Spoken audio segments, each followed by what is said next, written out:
Boom, we're live. Sweet. Wait. But we're live on YouTube. It's record. Let me just double check on YouTube.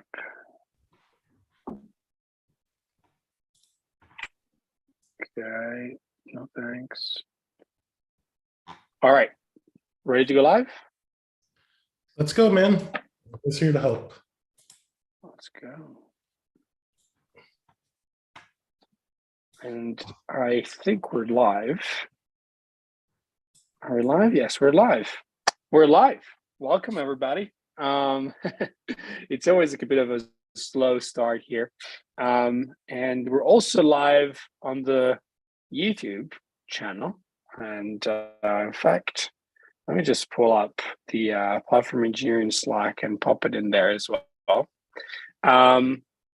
And tell us where you guys joining from in the chat. Welcome to today's sesh. I'm joined by Lee. Hey, Lee, how's it going? Hey, Luca. Hey, guys. Thank you for doing this. So today we're going to have a bit of a debrief on PlatformCon. You see our backgrounds, our non-flipped backgrounds. Leo are in the Bay Area. I love it.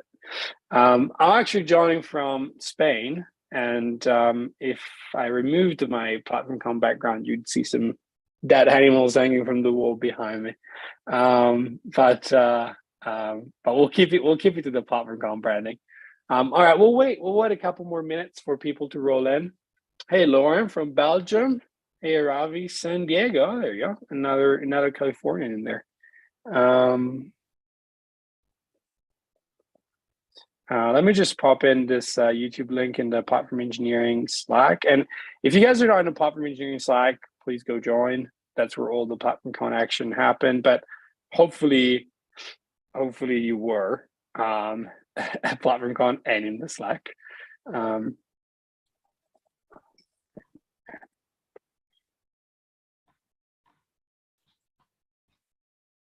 right.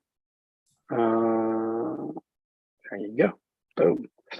All right, nice. Let me just share my screen here so that we can kick things off, and I'm sure people will keep rolling in as we go through things. All right, so we just wanted to have a chat with you all, kind of debrief on PlatformCon. It's been super eventful last week. I was I really did not expect such a good response, and it was really, really fun. Oh, is it? I didn't know it was your hometown. So we thought we would just have a chat today, kind of like go over some PlatformCon numbers, our highlights, what we liked, what we didn't like, just talk a little bit about PlatformCon, platform engineering in general. We really want to make this as conversational as possible, so please just jump in. Tell us what you thought was great. If you want us to discuss anything in particular, any talk, anything, just let us know. Drop something in the chat or in the Q&A, whatever that makes the most sense. But yeah, let's kick things off. So I'm Luca, your host of Platform Engineers Meetup, so PlatformCon. If you've been in this community long enough, you've probably seen my face already. And in fact, you've probably seen Lee's face as well, because he's been a pretty big part of the community. Lee, I'll let you introduce yourself. Hi, Lee Detiankian, good friends with Luca, and I love this community, Platform Engineering, PlatformCon. So it's just great to see everyone attend, and it's so much content. So honestly, Luca, I applaud you and thank you for doing all this, and the team. Cheers, man. Cheers. Yeah, the team did a fantastic job. All right. Let's get things going. So before we jump into the highlights, I just wanted to give you a super quick overview, guys. And I mean, apologies if you've if you're attending the live kickoff of PlatformCon, you're already seeing the slide, but I just wanted to go quickly over it again, because I do think that a lot of people tend to get lost in all the different moving parts of the community. There's a few of them. We started about 2 years ago with the first Platform Engineers Meetup, really small group in Berlin. quickly grew to 19 different meetup groups across EMEA North America. We then, when we hit sort of the 7,000 members in the community across all meetup groups, we're trying to think, hey, how can we give our our community members a different vector to connect? And that's when we launched end of last year, the Platform Engineering Slack. That grew super quick to like 500 people in the first like 2 weeks, and we just crossed 4,000 members during PlatformCon. So huge achievement. I'm super proud of the community. Really lots of engagement, really good threads. So again, if you're not in there, you're missing out. So go join. Then in January, we launched platformengineering.org. This is really the home throughout the year of the platform engineering community. That's where we have a blog where Lee contributed, I contribute, a bunch of people do. We have a platform tooling section. We have a jobs board. So there's a few things that you can sort of engage with the community through.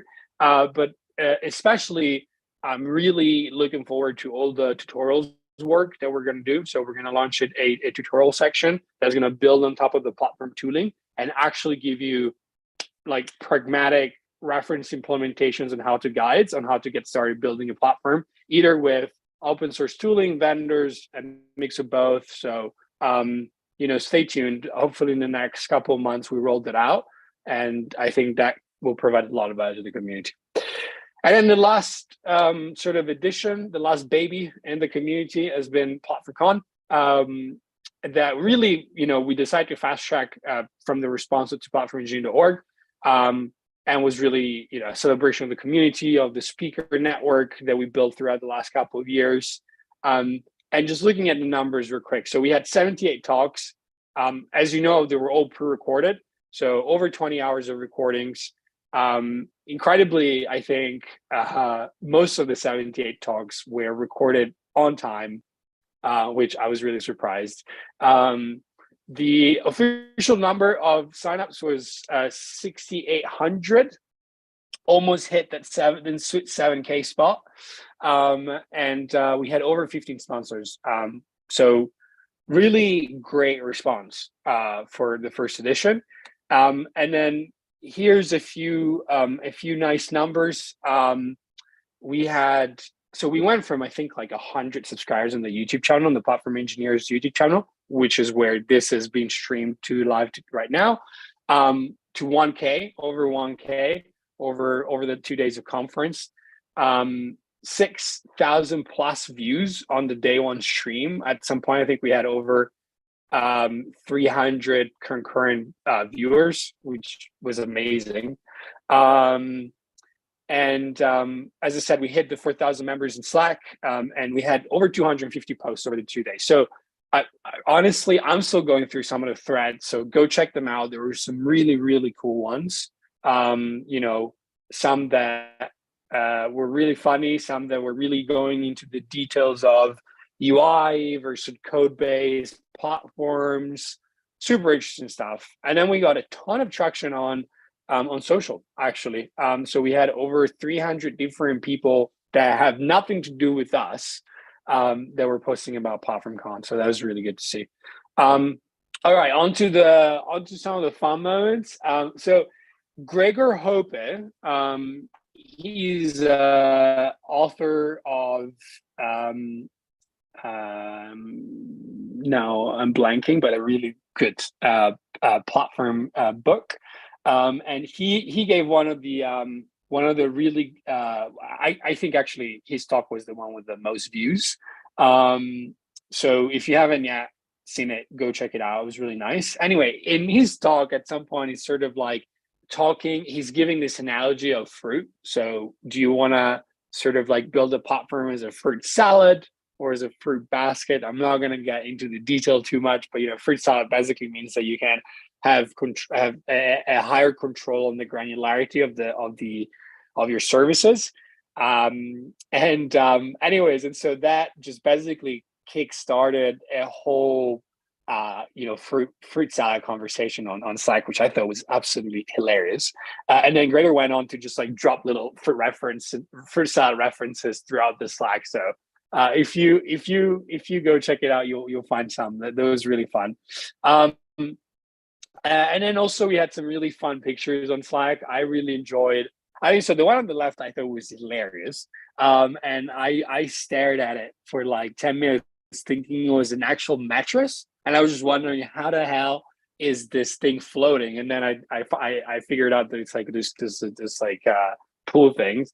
But the one on the right was really the one that got my attention because Joachim posted this, and I thought it was a fake picture. I thought it was like a stock picture. And then in the DM, he told me, no, this is actually us at the office right now in the morning. So I don't know why they were like building this like dark room thing, but I just loved it. So, anyways, long story short, super fun. We also sent out a link with the survey. So if you have received that, or I also posted in the Slack, please go check it out. And give us your feedback. Is literally 20 seconds of your time. It's like 5 questions, but hopefully that makes us helps us make PlatformCon 23 better. All right, I just wanted to throw some highlights in there. I'll hand it over to you, Lee, because I know you spend the weekend binge watching all the PlatformCon stuff instead of what is it that you wanted to watch? I was watching Ozarks. I was trying to watch like season 2, 3, and 4 of Stranger Things. So yeah. You guys took away from that last one. My daughter had some like moments on that, but we still got to finish it. But next slide. But the one thing, Luca, about all this stuff, like it's good because like the way how you guys focus at the stories, the tech, the design, and the culture, but in that it's like everyone telling their stories, so we don't have to reinvent the wheel on a lot of these things. So just to go through a lot of this stuff that I kind of broke it out some of the talks in the next couple slides, what were some key highlights. I know there's like 20 hours, so I got through like I think 8 or 9. So I still gotta, but it's good. It's on YouTube, so I just keep going. Maybe when I take a walk, I'll play one. But it's a lot of content, guys. So you guys should watch it. It helps. Some of the stories that I went through many times at my different companies, Apple at Dynamics, Elastic, you can see these play out, and it's good that these people are sharing it. I think the one thing that's nice about the community that we have is we're all sharing our stories and stuff like that. And the other thing is like you could ask any one of us and we'll be there. I think it's pretty fabulous on the Slack channel when someone's asking, can we meet up? People are meeting up to help each other. So on the next slide, like Gregor Hope, like the one thing like that struck me is like when you're building like these platforms, how do you look at it and stuff? And like sometimes when you meet with like different organizations or different people in the organization, like engineering, DevOps, there's always this discussion like what do we standardize on? And Gregor kind of left it out like pretty correctly with this car struck an image where it's like the platform of the car, like the wheels, the engine and stuff are kind of like all theoretically standardized, but then the differentiation is like what you build on top. And then that's a lot of the abstraction that was going on when I was thinking about this. The other thing, like what Manuel said about also like the treating it like a product. And then if you relate it back to like what Gregor put, like how do you build these things as a product and stuff like that, and how do you roll it out? Then my eyes are so bad today, I don't know why. So then Nikki also left it out with like tying that all together with the process and the platform, but also thinking about the people. Like I think we had another call like about maybe a month ago, where I was talking about like you have 2 customers in here, and like the customer is also your developer community, but also the customer, and like in all that you treat it as a product. So like a lot of these things ring a bell, and like it just struck to my heart really quick. So I don't know if you guys have questions. Me and Luke are here. Please drum us, and we will answer anything. Again, this is supposed to be really interactive, and we're trying to do it for you guys. And again, this is our webinar, but we'll be on Slack answering these pretty much all the time. So Luca, we got to figure out a way, and maybe maybe we do it on YouTube or on the website, where like we could do commenting on the specific, session. And I don't know if you want that on the YouTube or Slack channel. Maybe we could figure that out later. Because like, I think some of us will have a lot of ideas around like each of these like videos. Then maybe we could share it according to the video. You know what I mean? and comment and like go from there. Yeah, yeah. There are a few people that are joining now the YouTube stream. So I mean, that's always a good way to just drop comments in there. So say hi in the chat, drop your questions there, or just tell us about your Okay. highlights. And then yeah, the Slack as well, as you mentioned, Lee. I think it's a really good place. In fact, I will say, guys, one thing that I'm really enjoying in the last couple of days is to see that people are still going through the content, which I did realize it was a ton.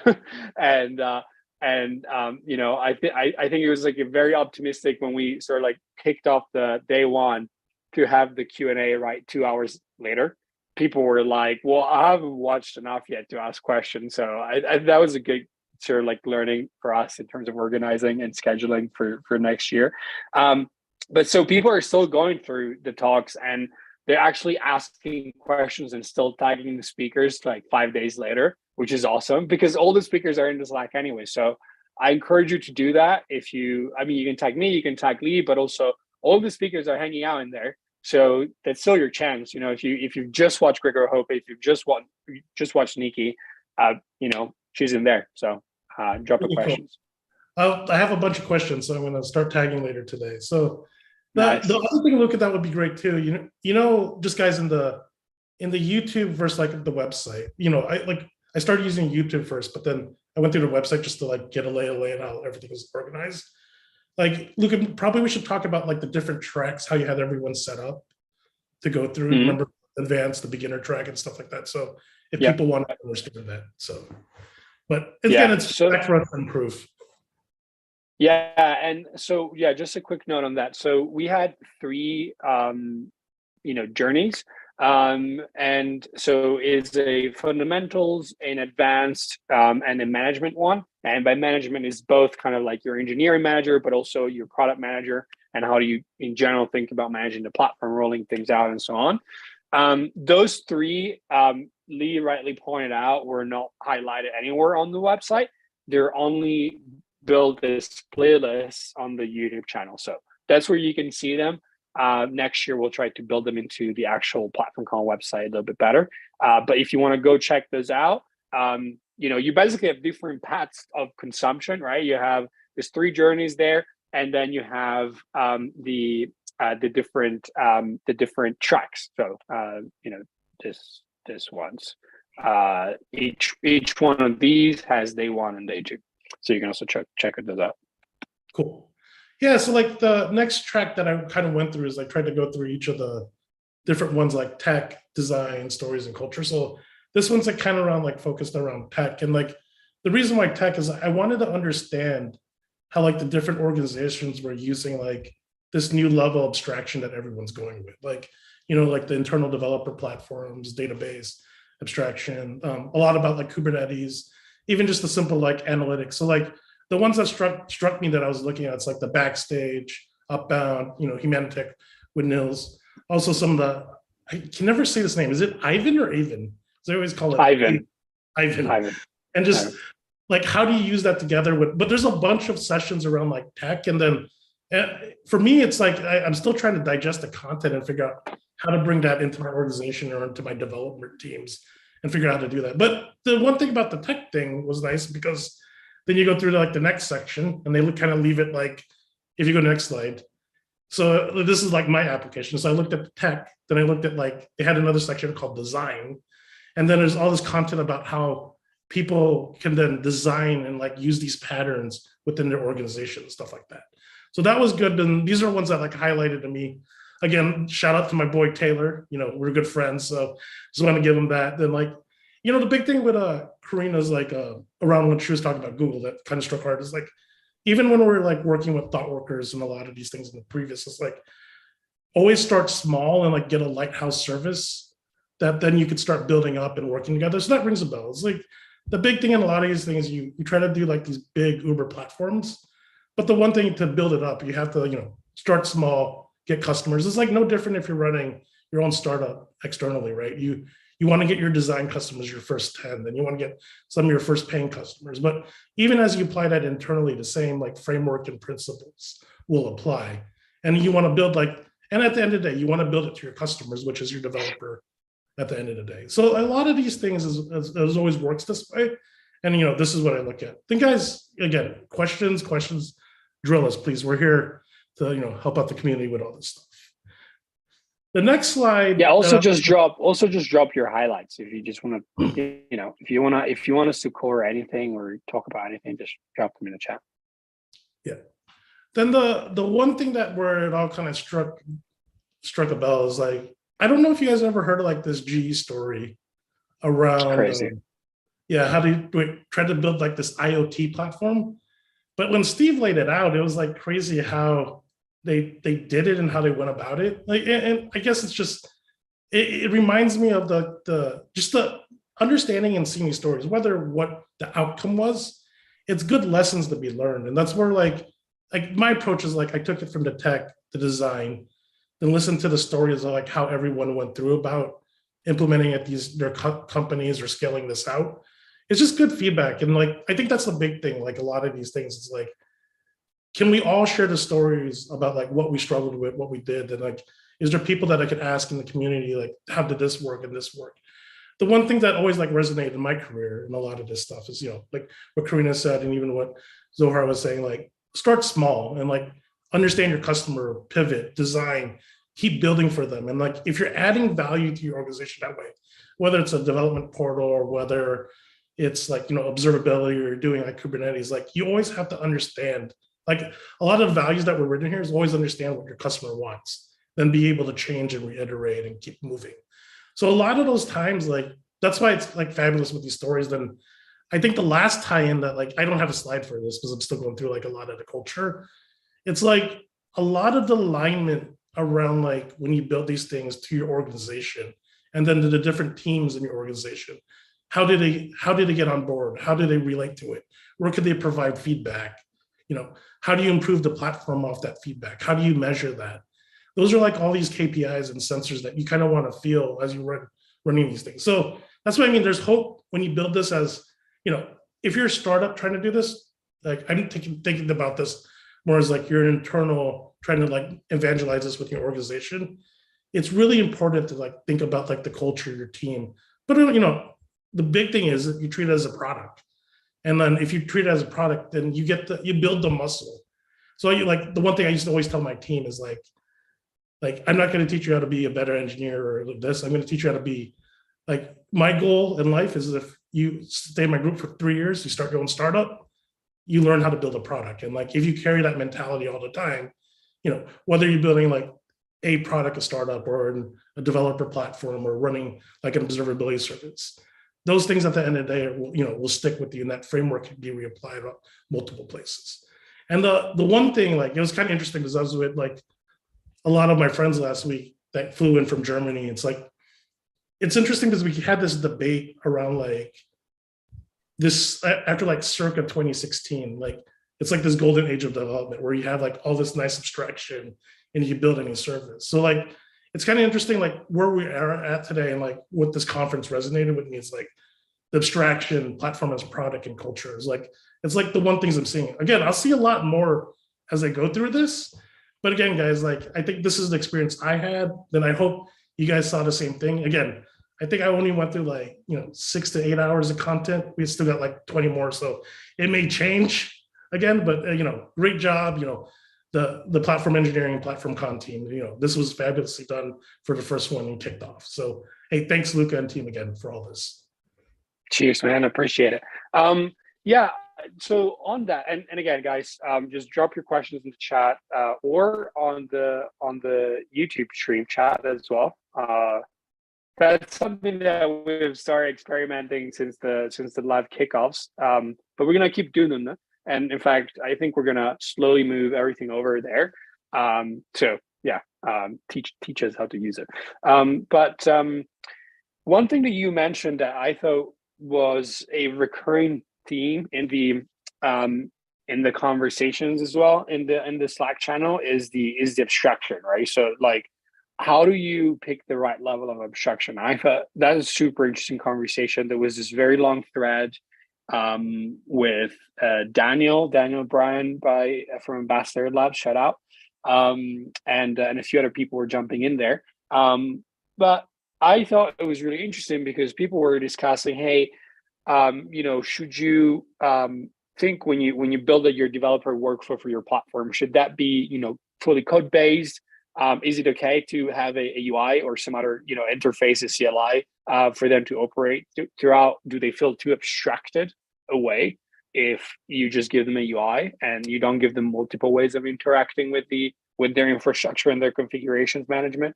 So how do you think about that, Leo, or how have you thought about it with your teams throughout the years? Yeah, my view is like, it's like if I was rolling a startup out, like it's your first initial design customers, then you kind of want to have like a hypothesis or like outcomes that you want to do. So like if I was going to build this again, it would be like I would understand like my first like customer mix, your friendly customers, then you start gearing up. But your first customer mix would be maybe they're all like API CLI driven. Then I would offer that. Then I would have to understand like my service. Then the other thing, it's this weird issue where you're trying to balance like open source with like CNCF and like all these other applications that you have. So then the other thing is like, the other thing I try to figure out too from that standpoint is like, do I rebuild it or take what's open source, contribute, add, or buy something off the shelf? Then and in those discussions, it's like based on my team mix today, like can we build these services or can we just build like another service on top of it? Then like from the customer point of view, like what are they looking for? Like what are they struggling? What KPI is like they want to move to and stuff like that. Like even if I was like, I don't know, like if we're just like, so my background strictly, so you guys know, it's like all APM and like infrastructure, like optimization. Then like we build services on top of that and offer it to our customer base. So just when I was running like an observability platform, like, do they want to see the UI or do they just want to like get alerts and stuff like that? Or how they're dealing with the infrastructure itself. Do they really care if it's like AWS, GCP? So there's a lot of things you're going to have to pick up. But in summary, it's like understand your team, what they can execute on. Then that evaluates whether you could build the services, open source it, or just buy. Then after that is figuring out how your customer mix from your first friendly. So after you establish like that first 5 customers you're gearing towards saying, yep, this is right, then your next customer mix should be like a stretch for you. So then do you offer now like another channel where they integrate into you, like a web portal or something else? Then like you have other personas that are going to happen. You're going to have like technical product managers that are going to be working with the engineers, and how do they relate to that? And then what reporting and stuff like that. So it's always like a stretch. You start small where you get success on the first couple features that that could stick. Then the next ones are more like opening other personas to help, your core customer base, which is your developers, build that community together from that standpoint. But again, it's like, I don't know if it's like, there's like a blueprint or framework per se, but you like, I would love to debate and like talk to you guys about any of these situations that you have, but it's all about like understanding like your base that you're dealing with at the end of the day. So if you look at it ironically, and this is what I was saying earlier, it's really no different if you're doing this internally or building like a startup outside. I think you experience the same thing, right, Luca? Yeah, absolutely. And in fact, like one thing that we always wonder is, so what is the right team, right, that you want to start with? Like, should you, and we had like a good chat about this with Jessica, Skylar, and Stefan like a couple weeks back in the warm up to the event. But we were kind of discussing, right, like how do you, and the interesting point of view that they had was that actually the beginning tends to be the easiest part usually of building the platform and finding that first team, and is actually then rolling it out to to the rest of the organization where really like the less fun bits begin.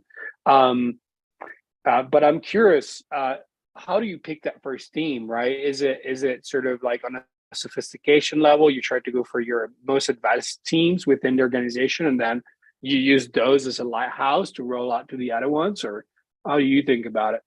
Yeah, we usually map it out like again, like if I was focusing to do this again, like say the environment that you have that you're trying to roll this out, like some apps, I'll just do like 100%. So some apps are 20% are like this Kubernetes container workload, and some are like in containers, and they haven't moved to migrate to Kubernetes yet. Then some are still like in this bare metal world. So this is like a normal enterprise company, maybe 20 years, right? then like you want to start small that's easy enough to prove. And the outcome would be like, okay, I'm going to build an internal developer platform. Then like, where do you start that? Do you start at like at the application or service level, or you start at the infrastructure? Where could you get more like basically foundation across everyone that would use it? So when we did it, we slowly did just like the infrastructure, because we knew like if you just offer like AWS compute or like GCP, you'd see traction in how people are using it. And then like, compute databases, then you kind of understand the mix of like how people are using the certain services across the different cloud providers. And even you may have services in your organization that have like, they do a Mongo service, they do a Postgres service, like internally with this deployed on-prem. After I figured out that mix, then it becomes like, okay, where do I start abstracting? Can I abstract, like, does people really care if I provide like an SLO or SLI on like compute service and I just offered them compute? So does it matter at that point? Then maybe you offer, on top of Kubernetes, then from there, then it goes wherever from. You can either run an EKS or GK. Okay. So you see that happen. Then you see the traction and numbers from there. Even with databases today, like Ivan was an interesting POC for us because we wanted to see like if we could abstract databases, you know what I mean? Then does it really matter if people are using this? Then go from there. Then what happens from that degree is they'll start building apps and services on top of that. Then you can kind of collect the metrics and see the behavior patterns from that standpoint. Then the bigger question after that becomes, do you just offer like, a full-fledged developer portal where you're deploying like applications and services? And then that's the utopian vision we want to get to, where developers are working off their, I call it like where developers are highly incentivized to work on like feature development and stuff like that.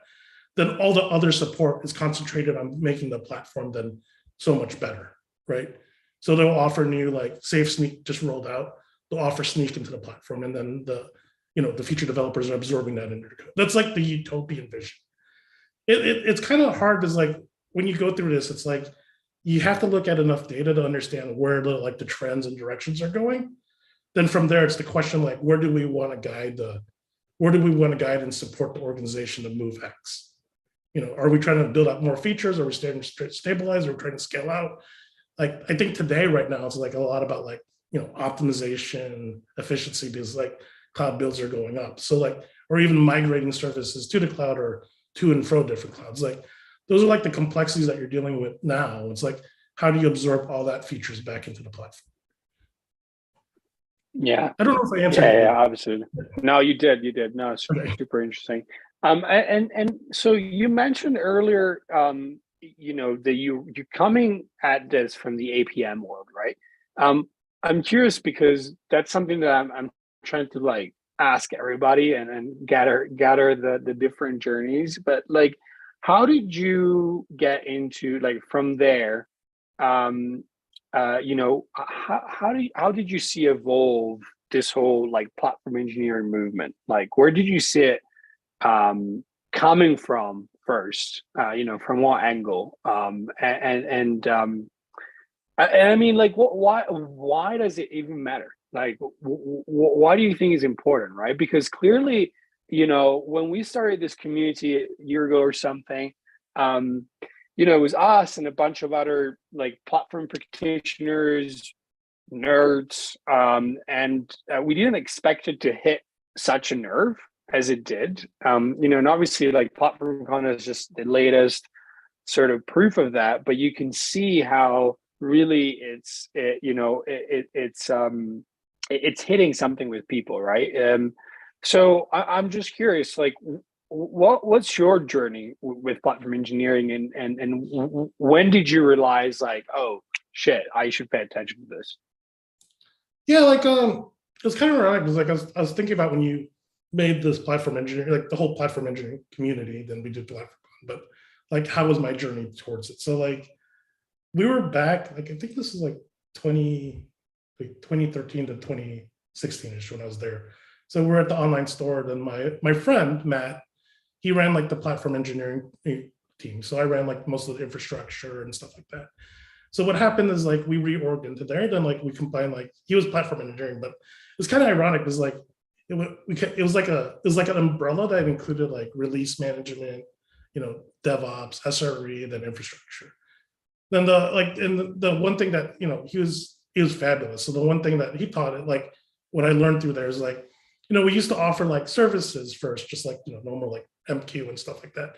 Then we started moving up the stack to offer like more like application services that these people would integrate it in, like how would they integrate it with, like we built like this like traffic routing system for like the online store, how we would partition traffic. It was just all these different services. Like we built a caching service, how would like people would cache like images to the website and stuff like, and then it would go through us. Then we built like, then it was interesting how we laid it out. Then like we never thought we just thought we were another team doing like DevOps release and all these other pieces. But it was never then when you solidified a term on it, like the last couple of years after reading all the content, it was like platform engineering. So like it's kind of weird because like a lot of the times when we think like developer, there's like multiple personas in there. And like our organization and like me and my buddy Matt that we ran this was all to support like the we were responsible for like scalability, how people use the store. That's our customer. So if we didn't do that, people wouldn't buy iPhones, right? So like you had to go to online apple.com and buy a phone. Like we had to think about scalability, but also we would have to also think about the interaction patterns, how our engineers like develop code onto our platform. Then in addition to that, how they would release it to the customers. Then like, what was the time? Like, you don't know, you can imagine like we're doing this, like selling phones in like 2013, and then you get a bunch of traffic. You got to figure out how to release. There's nothing perfect about it, right? You're not like, there's nothing. We're like all hands on deck trying to figure out how to patch this one issue on the fly. So like nothing's really perfect in these environments. But the big thing is like as a team, like Gokul, Matt, and I, we figured out how to work. And Gokul was mainly the person running all the services and applications.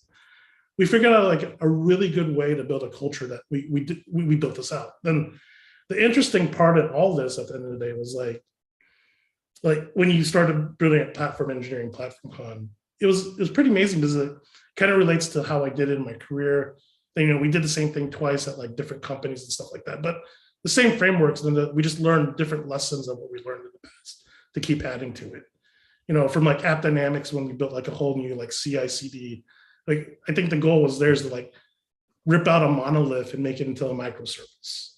So like that was like a year engagement. So we had to tear up the whole CI/CD pipeline, how to change deploy so everyone could deploy differently. And this was like the introduction of like using cloud for the very first time and how different teams could deploy. So that was like another like year and a half story that we did that. Then we did this again at Apple again to do some more like infrastructure across the board. So I think a lot of these things to me is like it's kind of like, if I have to look at it in some at a high level, you have your feature developers and stuff like that, but the rest of it, whether like the market or like the marketing has split today, DevOps, SecOps and stuff like that, like sometimes I feel like kind of all together combined, that's like platform engineering. And because you're all and that organization supporting all those multiple organizations are supporting two customers. That's the always way I looked at it after I've been through this for like 10 years. Cool. Alan. Nice. I do have a follow-up on that, but let's get to Alan. Hey, Alan, good to see you. Good to see you here. Hi. So Alan's asking, any tips on working with product engineering teams, keeping the core running and finding new opportunities? Yeah, that's always an interesting dilemma. So it could be, keeping the core running was one. There's like, there's no, like, we're using probably like web objects. And if you guys know what that is, like, it's not the most sophisticated thing for jobs. So like, that was like our bread and butter for like the longest time, but we had to move off other tools. So like that one, like ripping that one out wasn't it's not the easiest bit, but it's like, you have to take it at times. And like, it's like eating, like, I forgot what the analogy is, like eating an elephant. You don't do it all at once. You do it like piece by piece. And then you're very, very cautious. You probably need a fruit salad analogy in there. Yeah, probably your fruit salad analogy that Gregor was talking about. The other thing was interesting too, is like when we're trying to migrate off of like Oracle SQL to like Cassandra. So that took like, it just takes time. Like, and you have to keep the core running and runs a lot of things in parallel, side by side. We would introduce some of these like new like architecture designs that we did. Like you would run like say Oracle and Cassandra on like a mini event, just to see what's going to happen. Then before we get to these bigger ones, so we would kind of like map back out. Like it's, I think this is different because in software, like normal like software companies, it's really iterative, so you can release anytime. But we're kind of gated to a schedule, and I can tell you from this, and then from like at Dynamics. So from Apple point of view, we had to like gear back, like if we did the iPhone release, that's like a big session. Like we only had like about a year to do all these changes. So we're trying to scale the store, you know, do databases, run the core and stuff like that. So we would just have to be cautious what risk we take. And then every risk we take, every event that we do or every release that we do, we'd have to see like, check, okay, we achieved that. Let's bring in more traffic, check, we achieved that. So a lot of times you're controlling like traffic patterns onto the site and sending different loads to like different, basically application setups. Like we would have a mirror of like our old stack may be like web object, Oracle, and something else. Then our new stacks may be like microservices, like a couple other services, then like our new Cassandra, like basically setup from that standpoint. And we would just keep introducing traffic patterns. Then it's honestly, guys, it's a lot of like long nights in performance testing to do this. So then the one thing's like, then before like, this is like the charade. Before we go to an event, we do like a long session of performance testing, and we're beating the site up, you know, like as we're beating the site up for like a month, just to verify like the worst case scenarios. That's basically, we're testing how we're going to improve that, and we're improving the thing. But again, like you have to take like these steps, or like, you know, take pieces of the elephant to eat to build up this cadence, and you just get better at it over time. So like a lot of it's in that. Then the other way, like we did it too, like these, like, you know, software companies are a little bit different because you could hyper deploy. You know, at the end, it's still the same principle. We're just controlling traffic patterns to where things go. So we would light up like A/B testing here and stuff like that. Then slowly, if you do those in an iterative approach, you can get that done. Like I see it done like sometimes like 6 to a year. And you know, these are still major companies that you would rip out. But again, like it just takes a while. You have to look at the data and validate it, then run like basically a lot of A/B test scenarios to see how your customers are interacting. So like it's like what we used to do like at Dynamics before we introduced like when we're doing this like microservice loop out from a monolith, and the core was like this, that monolith. It was kind of gutsy for it. We had like about 6 people dedicated to run like A/B testing on like the microservice architecture versus the monolith that we saw in production. Then we would spoof production workload traffic onto the microservices just to verify what we'd see. Then once we release that over like a period of time, you know, we would keep spoofing the performance traffic, you know, JMeter scripts or whatever from that standpoint. And then we would light up like, hey, take 10% of the region in Brazil, or 10% of the region, and you know, another 20, add another 20% from like north, like East Coast traffic and stuff like that. And that's how we slowly gated it. But it's interesting because if, as talking about it, the patterns that we saw at the end of the day is like, it's a lot of A/B testing, but controlling traffic patterns onto your new workloads. Then you can kind of figure out how to rip out the core at that point. The other thing that I noticed, like in the latter part of my career, like as we did this, is like, it's all about like, you have to understand what data you're collecting, and then like your analytics have to be on point. Like it's no different if like the other analogy, if you're a trained runner, like for the Olympics, I'm getting measured every single time I run. You know what I mean? So if you take your services like that and your applications, you need to measure every single time to understand trends, directions, where you're trying to move to, left or right, are you going north or south? If you don't understand that, then it hurts. Sorry guys, my dog is barking because someone rang the doorbell, so it's kind of crazy. But I'll text you guys a picture of it. Yeah, I wasn't sure it was your dog because I'm in a farm surrounded by dogs. So it's like, shit, is it my dogs? I'll post a picture of my Sheepadoodle. He has his own Instagram page, so I'll post it there. It's kind of amazing. So let me get that now for you guys while you blitz me with another question, Luca or Alan. Nice. Yeah, I think, I mean, we're already running on the clock. So I just had a follow up on what you were saying earlier. And you know, I guess this is your last chance, guys, to drop any questions in the chat if you have any. But so You were talking kind of like your journey with platform engineering, where you see it coming from, but I'd be curious to see to hear from you. Where do you think it's going from here on out? Uh, I think the one thing like I see that you guys did interesting, Luca, in the last 2 years was like all the stories and stuff, or all the stories design, the patterns and everything that we did is now transposed to like one location. And the thing, like the beauty of it, like now that like anything circa 2015, like you're in this very beautiful straight stage of like abstraction. And then like what you can do. Like before, like I was doing this like off of like data centers and servers, and we're doing like config deployment. Like a lot of the stuff that like static configs, it's kind of like all gone. If we do this, I think Casper did a beautiful session about like dynamic configuration. Like it's beautiful in that sense that like we're in this like stage now. And like even if all this other stuff with like no code, low code with serverless comes out, you're in this like perfect storm where anyone can build anything. And that's and with that ability, but also with the stories learned from the past, where it's now transposed to like this web page and stuff like that, it's amazing. And the thing is, like, it's good because like how many people are in the Slack channel these days, Luca? What's the stats? Like 4, 5, 6? Well, we just crossed 4,000. Yeah, so like 4,000 people all sharing like their different stories and like their different journeys of this. So like everyone's kind of like anyone that just starts doing platform engineering and like from a 20-year-old veteran can all relate and speak and like be in the same talks about this.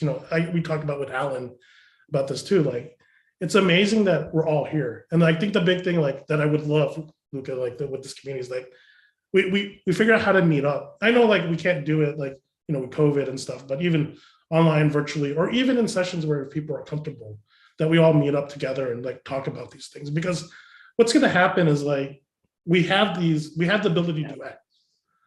Then the thing is like, can the lessons learned and the better practices and like consolidating like internal developer platforms and stuff like that, and the databases, can we start building new services or new things, and how does it speed up everything from there? And it's just interesting to see. It's like the next 2 to 3 years on this stuff, what I'm seeing today, is going to be quite interesting. Basically, what I'm seeing from like AWS, GCP, and a lot of these new service layers that are breaking on top, like Humanitech, Upbound, even like Backstage, like when Spotify used them. How are people then applying that and learning those things? So it's kind of exciting to see. Like, trust me, guys, I was in bare metal deployment hell.